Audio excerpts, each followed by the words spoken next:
It's always a great pleasure for me to come to this wonderful building called or named after our icon O.R. Tambo, but also to interact with colleagues who are involved in one of the most important tasks that we have as a country and as a nation. Because this gathering brings together all of you, our envoys, who represent our country, who are the face and the voice of our country all over the world. So it's always most wonderful to have this moment.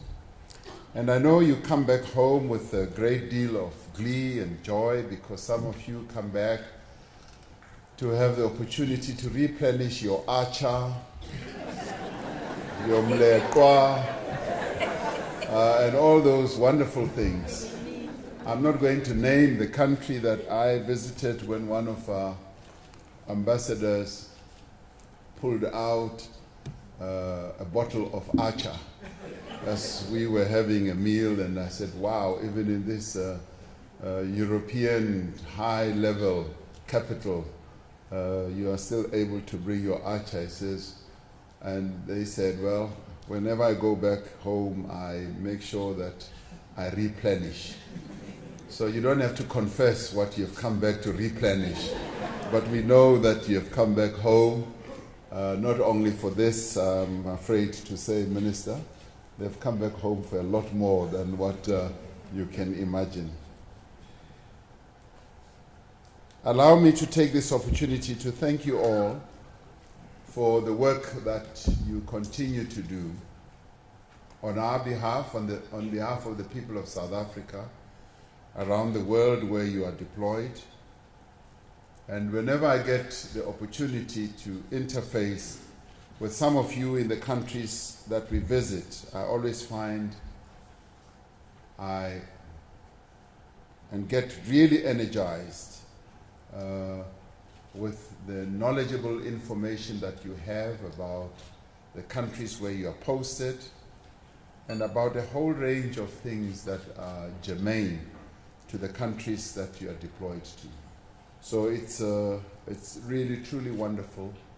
And you may think that it means very little, but it does. When we travel around the world and we meet you and you give us in-depth briefings on the work that you're doing, we are most enthralled and we are most overjoyed. We strive to advance our national interests in the global landscape, as you well know. A global landscape that is in constant movement and flux, where political and social and economic forces beyond our control have a direct bearing on the lives of our people and the efforts that we continue to make life better for our people as a whole. Like any other country, South Africa is not immune to the tremors and, if you like, economic earthquakes in the global economy and the shifts in geopolitics. And we see it on an ongoing basis. And we have, as a country, to be on our toes continuously and have to analyze every event as it unfolds, because if we do not do so, it could have a negative impact on us. And you know that very well.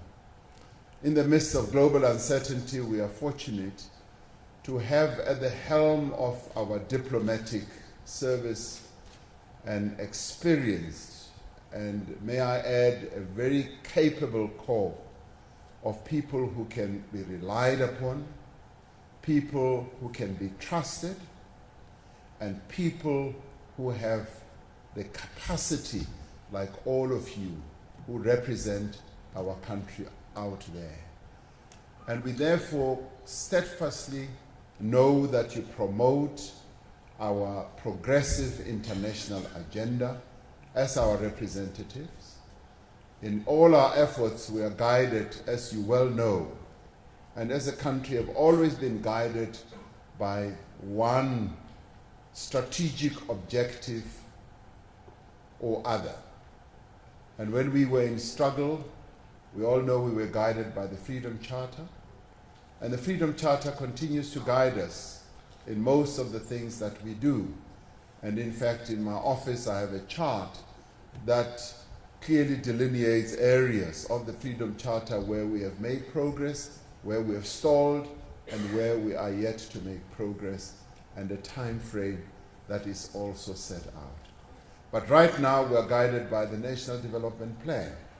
National Development Plan 2030, which has been broadly embraced and accepted by all our people, bar just a few here and there, and even then, they only have complaints with one or two chapters of the plan.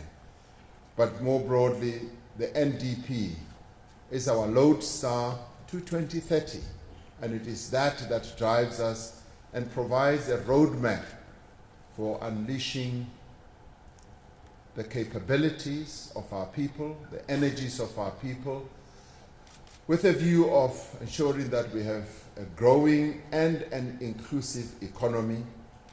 But it also is a lodestar and a guide to help us build capabilities amongst our people and enhance also, most important area, the ability of our state.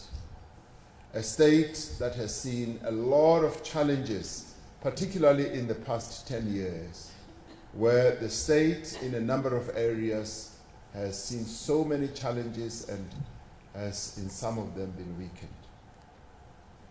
At the same time, we wholly identify with the aspirations that are set out in Agenda 2063 of the African Union and its vision for an integrated, prosperous and peaceful Africa.